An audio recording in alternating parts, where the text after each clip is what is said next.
시인 단테는 아리스토텔레스를 모든 박식한 자들의 스승이라고 불렀습니다. 아리스토텔레스는 인류 역사에서 가장 탁월한 지적 능력을 보여준 사람이에요. 그가 다룬 학문만 해도 철학, 논리학, 윤리학, 정치학, 생물학, 수학, 천문학, 의학, 수사학, 시학 등이 있죠. 이처럼 전방위적 학문 연구를 한 그는 자신이 습득한 지식을 그저 백과사전식으로 늘어놓지 않았습니다. 이 지식들을 자신만의 학문 체계의 굴비 엮듯이 엮어냈죠. 인류 역사상 천재는 많았지만 이처럼 다양하고 방대한 지식을 독창적 이론 체계로 엮어낸 사상가는 없었어요. 무엇보다 아리스토텔레스는 학문 체계 자체를 최초로 만들어낸 사람입니다. 즉, 선대 연구 성과를 한데 모아 체계적으로 정리를 했으며 이 과정에서 분석적, 과학적, 비판적 손질을 더한 뒤 자신의 이론과 주장을 얹어 놓았죠. 그러다 보니 아리스토텔레스는 인류 사상사의 거대한 산으로 자리 잡게 됩니다. 그를 공부하지 않고서는 서양 철학뿐 아니라 서양 학문 자체를 논할 수가 없어요. 웬만한 학문개론서에서 그의 이름을 발견할 수밖에 없는 이유죠.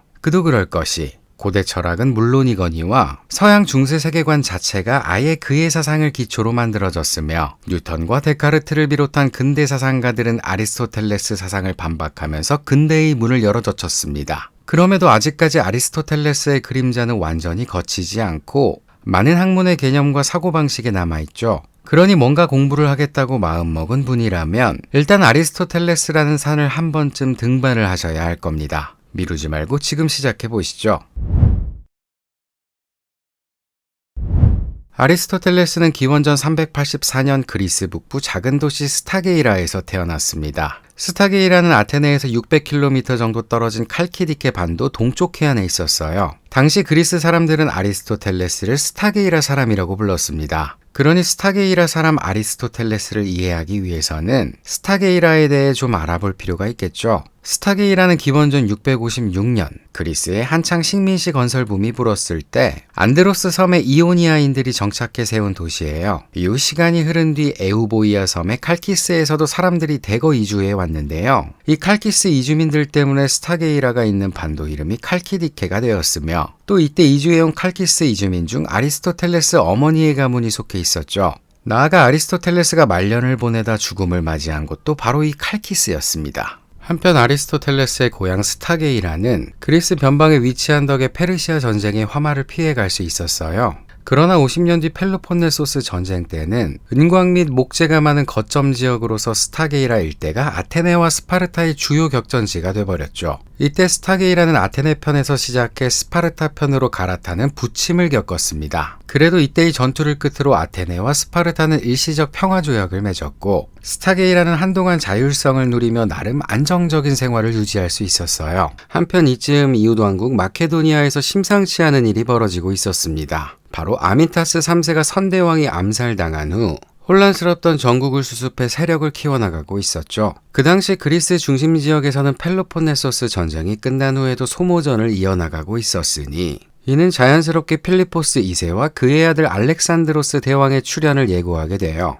이러한 예고편 속에서 기원전 384년 아리스토텔레스가 탄생하게 된 겁니다. 아리스토텔레스의 어머니는 앞서 말했듯 칼키스에서 이주해온 이주민 집안인데다 의사 집안 출신이었습니다. 아버지 니코마코스 또한 명망 있는 의사로 마케도니아 아미타스 3세의 궁정에 머물렀던 어이였죠. 이 마케도니아 왕가와의 인연 때문에 훗날 아리스토텔레스는 알렉산드로스 대왕의 스승이 되고요. 나아가 아리스토텔레스가 뼛속부터 의사 집안에서 태어났다는 점은 그의 학문 성향이 자연주의적으로 흘러갈 수밖에 없다는 것을 예고하기도 하죠. 어쨌든 아리스토텔레스는 나름 부유한 집안에서 태어나 마케도니아 궁정에서 평탄하게 유년 시절을 보내는가 했습니다. 그러나 돌연 14살쯤, 그러니까 기원전 370년경 양친을 잃고 말아요. 당시 그리스에서는 친구가 죽으면 친구의 자식을 돌봐주는 전통이 있었는데 때문에 아리스토텔레스는 아버지의 친구이자 훗날 자신의 누이와 결혼을 하게 되는 프로크세노스의 손에서 자라게 되죠.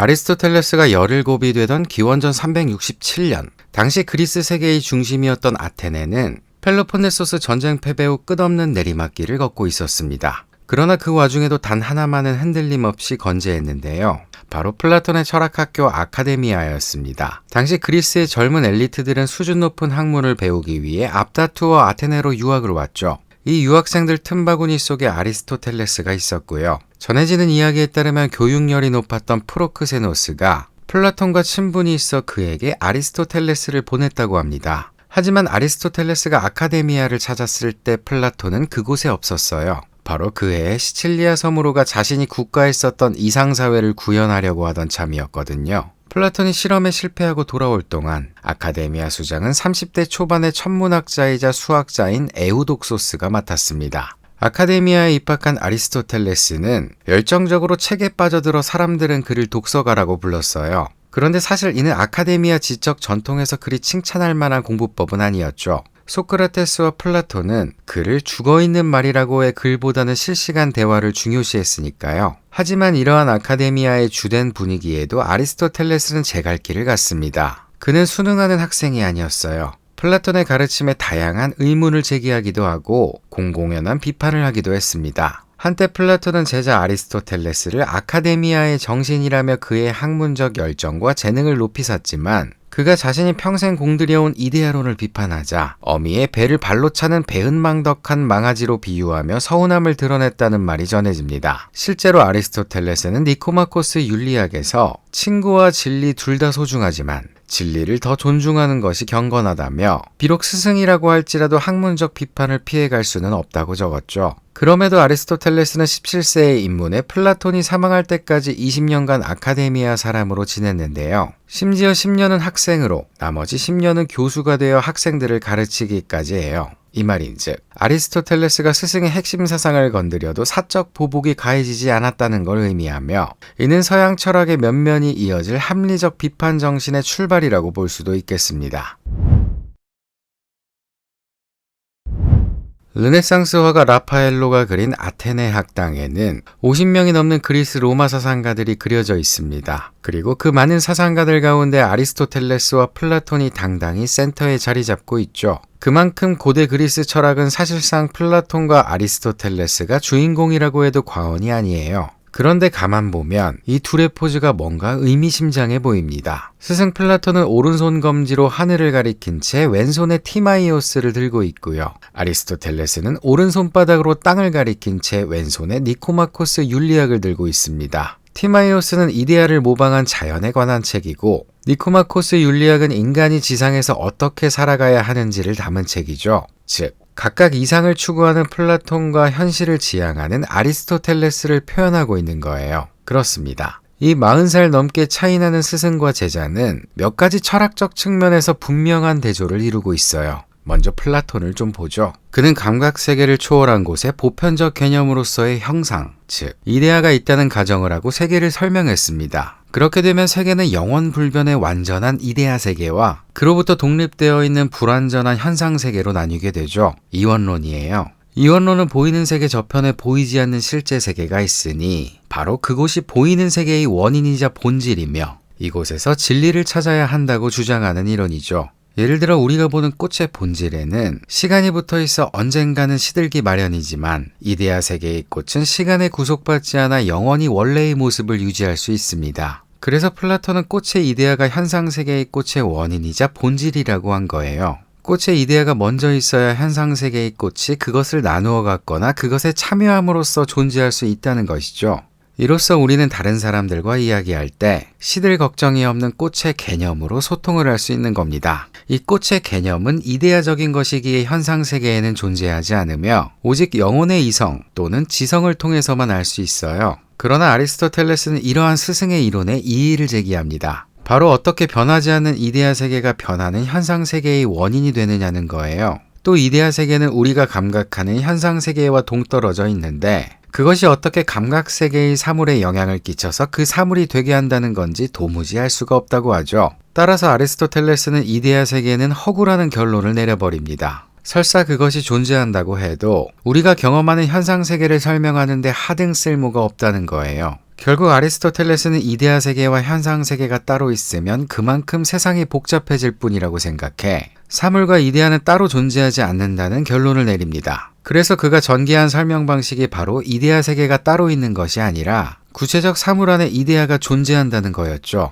이렇게 되면 진리를 우리가 볼 수 없는 너머의 세계가 아닌 눈에 보이는 현상 세계에서 찾을 수 있게 됩니다. 이를 아리스토텔레스는 형상과 진료의 결합 메커니즘으로 설명을 해요. 여기서 형상이 바로 이데아입니다. 이처럼 형상을 초월적으로 분리하지 않고 내재적인 것으로 설명한 아리스토텔레스의 이론을 이론론이라고 해요. 결국 플라톤은 이 아리스토텔레스의 비판을 의식했는지는 모르겠으나 후기로 갈수록 자신의 이데아 이론을 대폭 수정하게 되죠. 바로 사물이 이데아에 참여하거나 이데아를 나누어 갖는 것이 아닌 현상세계가 이데아를 모방해 만들어졌다는 방식으로 말이에요. 어쨌든 이처럼 플라톤과 아리스토텔레스는 초월적인 세계를 강조하느냐 아니면 현상세계를 강조하느냐에 따라 전혀 다른 철학을 전개하게 됩니다. 그런데 이러한 차이가 생겨난 이유를 이 둘의 처한 환경에서 찾는 사람도 있습니다. 일단 플라톤이 살던 때는 아테네의 전성기가 지나긴 했지만 아직 완전히 무너지지는 않은 때였죠. 희망이 조금 남아 있었습니다. 마침 플라톤은 철학자의 소명이 쇠사슬을 끊고 동굴 밖을 보고 온 죄수처럼 동굴 속 군중들에게 이데아 세계를 깨우쳐 참된 지식을 얻게 하는 거라고 봤죠. 고로 아테네를 다시 일으키기 위해 이상국가상을 제시함으로써 이데아를 현실에 구현하자고 시민들을 설득해야 하는 거예요. 그의 철학에는 그런 고군분투가 담겨 있습니다. 반면 아리스토텔레스가 한창 활동하던 시기는 아테네를 비롯해 그리스 대부분 폴리스들이 이미 생명력을 완전히 상실한 시기였어요. 또 힘의 공백 상황을 틈타 변방의 마케도니아 왕국이 그리스를 제패하던 시절이었죠. 그러니 아리스토텔레스 입장에서는 어려서 인연을 맺었던 마케도니아와 자신이 오랜 시간 학문을 닦아온 아테네 중 어느 한쪽에 이입하기가 애매한 상황이었습니다. 소크라테스나 플라톤처럼 몰락한 아테네 현실에 분기탱천해야 할 필요가 없었죠. 무엇보다 그는 시민권이 주어지지 않은 거류 외국인 신분이었어요. 그런 그에게 아테네의 몰락은 그저 어떤 정체가 건강하고 병든 형태인지 학문적으로 분석해볼 흥미로운 텍스트에 불과했습니다. 덕분에 아리스토텔레스의 철학에는 부득불 초월적인 무언가를 끌고 와 작금의 현실을 바꾸겠다는 정념이 없으며 그저 주어진 현실을 객관적으로 바라보고자 하는 무덤덤한 시선만이 담겨 있죠. 또 혹자들은 아리스토텔레스가 구체적 현상 세계를 강조했던 이유를 그가 의사 집안에서 자랐던 것에서 찾기도 합니다. 그리스 사회에서는 아들이 아버지 직업을 이어받는 일이 다반사였거든요. 그럴 경우 어려서부터 직업 교육을 받았습니다. 생각해보면 의사가 병을 치료한다는 건 현상세계의 육체를 대상으로 하는 거잖아요. 병의 증상을 관찰과 실험을 통해 진단하고 예방해야 합니다. 아리스토텔레스의 철학도 이와 비슷했어요. 현실을 있는 그대로 인정해 그 현상을 관찰하고 변화의 원인과 원리를 밝히는 데 주력을 했죠. 그러니 그의 철학에는 기하학이나 이데아 같은 순수하고 추상적인 것보다는 눈앞에 살아있는 생물, 그리고 높은 곳에서 두 물체를 떨어뜨리면 무거운 물체가 먼저 떨어진다는 등의 구체적이고 직관에 호소하는 것들이었습니다. 그렇게 아리스토텔레스는 현상을 소중히 하는 경험주의적이고 자연주의적 사유에 깊이 빠져들게 돼요. 하지만 이러니 저러니 해도 아리스토텔레스는 20년간 아카데미아에서 학문을 한 아카데미아 사람이었습니다. 그가 비록 스승 플라톤과 생각의 차이가 있다고 해도 결국 플라톤이 만든 형이상학적 체계 안에서 놀았다고 할 수 있죠. 영원하고 변하지 않는 형상이 사물의 궁극적 본질이자 원인이라고 생각한 것과 목적론적 사유를 했다는 점에서 말입니다. 또 아리스토텔레스가 플라톤의 추상적이고 비상식적인 이론을 경험적이고 상식적인 방식으로 대체했다고는 하지만 현대적 관점에서는 두 사람 간 차이가 그리 크지 않을 수 있어요. 그렇다고 해서 또 스승의 철학과 결정적 차이를 만들어 독창적 길을 걸어간 아리스토텔레스의 행보가 의미 없는 것은 아니죠. 그가 플라톤과 어깨를 나란히 한 고대 철학계의 투톱이라는 건 변하지 않는 사실입니다. 플라톤은 기원전 347년 향년 80세의 나이로 세상을 떠났습니다. 이후 아카데미아 교장 자리는 플라톤의 조카 스페우시포스가 맡게 돼요. 아리스토텔레스도 교장 후보로 물망에 오르긴 했지만 나이도 어리고 철학의 방향도 기하학을 모르는 자 이곳에 들어오지 말라라는 아카데미아 학풍과 어울리지 않았죠. 결정적으로 그는 아테네 시민이 아니었기 때문에 아테네의 상징 아카데미아의 대표가 되기엔 무리가 있었습니다. 플라톤이 죽고 결국 아리스토텔레스는 아테네를 떠나게 됩니다. 단순히 교장이 못 돼서는 아니었고요. 당시 마케도니아가 팽창하면서 위협을 느낀 아테네의 반마케도니아 정서가 폭발했고 친마케도니아 인사인 아리스토텔레스에게 정치적 압박이 들어왔기 때문입니다. 마침 그의 뒷배였던 플라톤도 죽고 없다 보니 아리스토텔레스는 그해 그러니까 37세에 자신의 친구들이 있는 소아시아로 떠나게 된 거죠. 먼저 아리스토텔레스는 지인인 헤르메이아스의 초청을 받아 이오니아 지방의 조그마한 항구 도시 아소스로 갑니다. 이후 아소스에서 강의를 하며 3년을 보낸 그는 제자 테오프라스토스를 만나 그리 멀지 않은 레스보스 섬의 미틸레네에서 또 2년간 활동을 하죠. 플라톤의 그늘에서 벗어나 독자적인 활동을 시작한 이 30대 후반기는 아리스토텔레스의 사상사에서 매우 중요한 시기로 기록돼요. 그는 강의 활동을 하면서 한편으로는 다양한 해양 생물들을 관찰하고 해부를 하거든요. 이 생물학적 연구로 아리스토텔레스는 실증 감각을 키웠으며 후에 동물지 등의 그 성과를 기록합니다. 그러던 기원전 343년 어릴 적 친구이자 마케도니아 왕인 필리포스 2세가 41세의 아리스토텔레스를 수도 펠라에 초청을 해요. 자신의 어린 아들 알렉산드로스 3세의 개인 교사가 되달라고 말이죠. 아리스토텔레스는 그 초청에 응합니다. 그렇게 고대 최고의 영웅과 고대 최고의 지성이 만나게 되는 대사건이 펼쳐지게 되는데요. 그러나 사람들의 기대와 달리 두 사람의 만남은 알렉산드로스가 왕위에 오름으로써 3년 만에 막을 내리고 말죠. 그나마도 자세한 기록이 남아있지 않아 둘 사이에 어떤 교육이 이루어졌는지는 알 수가 없습니다. 어쨌든 확실한 건 알렉산드로스가 왕위에 오른 후 파죽지세로 그리스 전역을 점령하게 되었다는 거예요. 그 기세에 반마케도니아 정서가 쪼그라들었고 이 틈을 타 아리스토텔레스는 기원전 335년 49에 다시 아테네로 돌아오게 되죠. 12년 만에 다시 돌아온 그는 아카데미아로 복귀하지 않고 자신만의 학교를 엽니다. 교회 아폴론 신전 근처에 아폴론 신의 별칭인 리케이오스의 이름을 따 리케이온이라는 학교를 세우죠. 아리스토텔레스는 리케이온에서 제자들을 위한 전문 강좌와 대중을 위한 교양 강좌를 따로 구분해 운영을 했습니다. 또한 그는 오전에 리케이온 지붕 아래에서 이리저리 소요하며 제자들과 철학적 문제들을 토론했는데 이 때문에 아리스토텔레스 학파를 소요학파라고 부르기도 하죠. 전해지는 이야기에 따르면 아리스토텔레스는 알렉산드로스 대왕의 후원을 받았다고 해요. 리케이온에는 그리스 전역의 책을 수집해 만든 도서관이 있었고 방대한 지도보관실 그리고 동물원이 있었다고 합니다. 동물들 중 일부는 알렉산드로스 대왕이 정복지에서 보내준 것이라고도 하죠. 플라톤의 아카데미아가 자신의 철인 통치론을 구현할 정치 지도자를 육성하는 곳이었다면 아리스토텔레스의 학교는 순수 학문 연구소였습니다. 체계적인 커리큘럼 및 교수 학생 간 공동 연구가 이루어졌으며 무엇보다 아리스토텔레스 본인이 하고 싶은 연구는 죄다 했다고 볼 수 있어요. 생물학, 기상학, 물리학, 천문학, 형이상학, 시학 등 이곳에서 보낸 12년이 아리스토텔레스 학문의 절정기였죠. 오늘날 전해지는 아리스토텔레스의 저술은 대부분 이 시기에 완성된 것이었습니다. 앞서 말했듯 아리스토텔레스는 대중강연과 소수 전문 제자들을 위한 강의를 나눠서 했습니다. 그는 기하학이나 천문학 같은 체계적 지식인 에피스테메만큼이나 교양 지식인 파이데이아를 중요시했어요. 일단 그는 모든 인간은 본성적으로 알고 싶어 한다라는 전제 아래 모두에게 교양 지식을 제공하는 것이 인간 본성을 실현하는 길이라고 생각했고요. 또 대중에게 교양 지식을 제공해야 그들이 전문가들의 연구 결과나 의견을 듣고 옳고 그름을 판단할 능력을 갖출 수 있다고 봤습니다. 대중이 알지 못한다면 전문 지식은 죽은 지식이나 다름없다고 봤죠. 그런 의미에서 아리스토텔레스의 저술은 둘로 나뉘게 돼요. 외부인들이 읽을 수 있도록 쉽게 쓰인 엑소테리코이와 리케이온 내부 연구자를 위한 강의록인 에소테리코이였죠. 현재 전해지는 아리스토텔레스의 저술은 내부 제자들에게 강의할 때 자신이 보려고 쓴 메모입니다. 키케로가 유창한 문체라고 찬양했던 대중을 위한 저술은 현재 남아있지 않고요. 그의 전문가용 강의록만이 기원전 1세기 로마의 안드로니코스가 편찬 간행함으로써 세상에 알려지게 됐죠. 그러다 보니 대부분 글이 아이디어 스케치 수준으로만 이루어져 있는 데다 문체나 어휘가 딱딱해 대중이 쉽게 읽을 수가 없습니다. 다만 그 내용만은 치밀하고 분석적이어서 비록 미완의 글이라고 할지라도 그의 사상 전체를 알 수가 있어요. 현재 우리가 표준으로 삼는 그의 전집은 19세기 문헌학자 임마누엘 베커가 새로 발견된 아리스토텔레스 저작을 보충하여 편집한 베커 판본입니다. 앞서 안드로니코스가 간행한 것을 로마 판본이라고 하고요.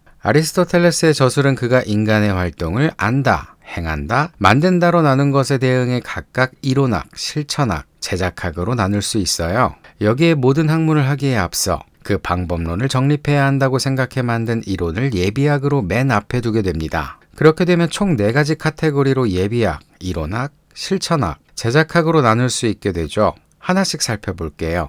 첫 번째 예비학을 보면 이는 모든 학문을 하기에 앞서 탐구 방식을 미리 점검하는 논리학에 관한 저작들입니다. 언어의 최소 단위인 개념을 다루는 방법, 명제 및 판단을 구성하고 사용하는 법, 논리적 추론을 하는 법 등의 예비적 물음을 다루고 있죠. 이 내용들이 범주론, 명제론, 분석론, 변증론 등에 담겨 있습니다. 이 논리학적 저술들은 도구적 담론을 다루고 있기에 도구, 기구를 뜻하는 오르가논이라는 이름으로 불렸어요. 예비학 다음 두 번째는 이론학이죠. 이론학은 세계의 본질과 원리를 탐구하는 순수 학문에 관한 저술들입니다. 물리학, 천문학, 생물학, 영혼학, 그리고 형이상학이 여기에 속해요. 자연학, 천체론, 생성소멸론, 기하학, 동물지, 동물부분론, 동물 발생론, 영혼론, 형이상학 등의 저술이 있는데요. 아리스토텔레스의 학문 체계에는 오늘날과 같이 실증적 자연과학과 메타적 철학이 분리되어 있지 않아 이론학에 이 모든 저작들이 포함되어 있습니다. 때문에 현대 분과학문에서 느낄 수 없는 통합적 사유를 음미할 수 있어요.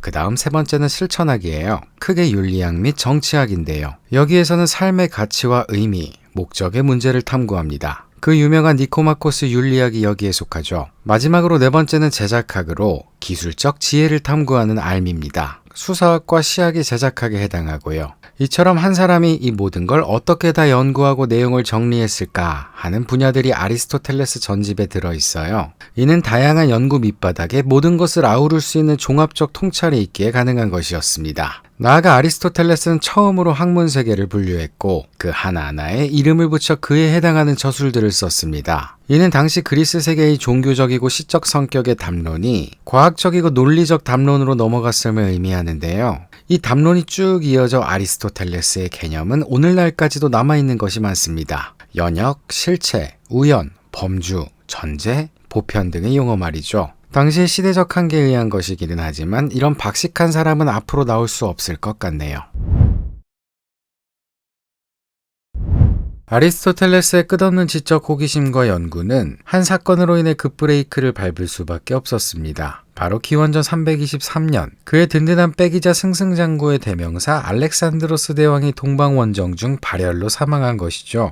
이후 아테네의 독립의 열망과 함께 반마케도니아 바람이 불었습니다. 알렉산드로스의 군대가 쫓겨나고 아리스토텔레스의 안전을 누구도 보장해줄 수 없는 상황이 된 거죠. 아니나 다를까 소크라테스에게 씌워졌던 혐의, 즉 신을 믿지 않는다는 불경죄로 아리스토텔레스 또한 고발을 당하게 됩니다. 그러나 아리스토텔레스는 소크라테스와 정반대의 판단을 했어요. 바로 탈출이죠. 그는 아테네 시민들이 철학에 똑같은 죄를 두 번 저지르지 않게 하기 위해서 라는 말을 남긴 채 아테네를 떠났습니다. 아리스토텔레스는 아테네를 빠져나온 뒤 어머니의 고향 칼키스로 이주를 해요. 그러나 얼마 안 가 기원전 322년 평소 지병이었던 위장병으로 향년 62세에 숨을 거두게 됩니다. 2세기에 쓰인 디오게네스 라에르티오스의 그리스 철학자 열전에 따르면 아리스토텔레스는 유언장에 유언집행인과 후견인 이름을 열거하며 유산을 주변 사람들에게 나눠주라고 일일이 지시를 했다고 해요. 또 집안의 노예들에게는 고마움을 표하고 그들을 자유민으로 풀어주라고 당부했다고 하고요. 자녀들의 결혼에 대해 아주 세심하게 기록을 했다고 합니다. 아리스토텔레스의 죽음 후 그의 유언대로 리케이온의 운영은 테오프라스토스에게 맡겨졌습니다. 그는 36년간 리케이온을 잘 이끌어왔으나 문제는 그의 죽음 이후에 벌어졌어요. 바로 후임 교장에 탈락한 넬레우스라는 자가 아리스토텔레스의 강의록을 들고 냅다 고향 스캡시스로 날라버린 거죠. 이후 아리스토텔레스의 기록은 200년이 넘도록 그의 지하 창고에 방치되었다가 우여곡절 끝에 서적 수집가에 의해 아테네로 돌아오게 돼요. 그러다가 기원전 86년 아테네를 정복한 로마군에 의해 로마로 옮겨진 뒤 그 진가를 알아본 로도스 출신의 안드로니코스에 의해 세상빛을 보게 된 겁니다. 이후 아리스토텔레스 저술에 관해 1세기부터 6세기까지 여러 언어로 주석서들이 쓰여졌습니다. 그러나 로마에서 그리스 문화가 이단으로 배척을 받기 시작하면서 아리스토텔레스 사상이 서서히 탈유럽의 아랍 세계로 옮겨가기 시작했는데요. 특히 수학, 천문학, 의학, 연금술이 발달한 중세 이슬람권에서 아리스토텔레스의 사상은 크게 환대받았죠. 8세기부터 12세기까지 전문 연구소에서 번역되고 연구되었습니다. 그렇게 깊이 연구된 아리스토텔레스 사상은 재밌게도 또 남부 스페인에서 활동한 이슬람 학자들을 통해 서양 세계에 역수입이 돼버려요. 특히 교회 내 이론을 세우는 학자들이 그 사상을 적극적으로 수용했는데요. 그들에 의해 아랍어에서 라틴어로 아리스토텔레스 사상이 번역되었고 기독교 전통 속에서 그의 철학을 수용하는 작업이 일어났습니다. 특히 토마스 아퀴나스가 아리스토텔레스의 철학으로 기독교의 교리를 증명해 이성과 신앙을 통일하려는 작업을 함으로써 13세기 중세 스콜라 철학이 만개하게 되죠. 이후 지식인이라면 누구나 아리스토텔레스를 공부해야 했으며 아리스토텔레스의 철학은 16세기까지 서양 정신사를 완전히 지배하게 됩니다. 그러나 그의 사상은 16세기 이후 과학혁명이 일어나자 상황이 180도 뒤바뀌게 돼요. 이를테면 학문계의 적폐가 돼버린 건데요. 특히 기계론에 따라 세상을 설명하는 근대 사상가들은 아리스토텔레스의 목적론적 세계관을 비과학적이고 권위적인 것으로 비판했죠. 일단 학자라면 아리스토텔레스를 까는 것부터 시작해야 했습니다. 그런데 이를 아리스토텔레스 입장에서 보면 황당하기 그지없는 일이었을 거예요. 자기는 그저 가만히 있을 뿐인데 중세 신학자들이 필요 이상으로 그를 신격화해놨고 반대급부로 근대 사상가들이 또 너무 필요 이상으로 바닥으로 내리꽂은 격이 됐죠. 그런 극심한 업다운을 겪은 아리스토텔레스 사상은 19세기에 들어와서야 독일 문헌학자들에 의해 체계적으로 복원이 됩니다. 그 결과물이 바로 임마누엘 베커의 아리스토텔레스 전집인 거고요. 오늘날 부활한 아리스토텔레스는 현상 세계를 있는 그대로 인정하고 이 세계 안에서 많은 사실들을 관찰했으며 관찰된 사실들을 설명하기 위해 필요한 원리들을 찾아낸 철학자로 여겨집니다. 이 학문적 방법은 오늘날과 다르지 않죠. 다만 정확한 과학적 사실을 논하고자 한다면 아리스토텔레스를 읽을 필요가 없을 거예요. 아무래도 시대적 한계가 있으니 틀린 사실이 많습니다. 그러나 과학탐구의 역사, 그리고 영감과 통찰의 역사를 알기 위해서는 반드시 아리스토텔레스를 읽어야 하죠. 무엇보다 첨단 과학기술로 인해 모든 가치 기준이 모호해지고 삶의 효용과 필요를 위해 어디까지 과학기술을 허용할 것인가에 대한 물음이 활발한 요즘, 여러 윤리적 난제에 대해 아리스토텔레스의 철학은 쓸모가 있을 겁니다. 아무래도 좋은 삶을 위해 균형과 조화, 중용을 역설한 철학자니까요. 그 밖에도 논리학부터 형이상학, 나아가 공화주의와 스토리텔링에 이르기까지 알고자 하는 인간 본성을 따르는 모든 이들에게 아리스토텔레스는 스승이 될 수밖에 없습니다. 오랜 세월 그의 학문이 겪은 우여곡절이 곧 서양 학문의 발자취니까요. 그런 의미에서 다음 시간에는 모든 학문의 방법론이자 예비학인 아리스토텔레스의 논리학을 공부해 보도록 하겠습니다. 내용이 유익하셨다면 좋아요와 구독 버튼을 눌러주세요. 고맙습니다.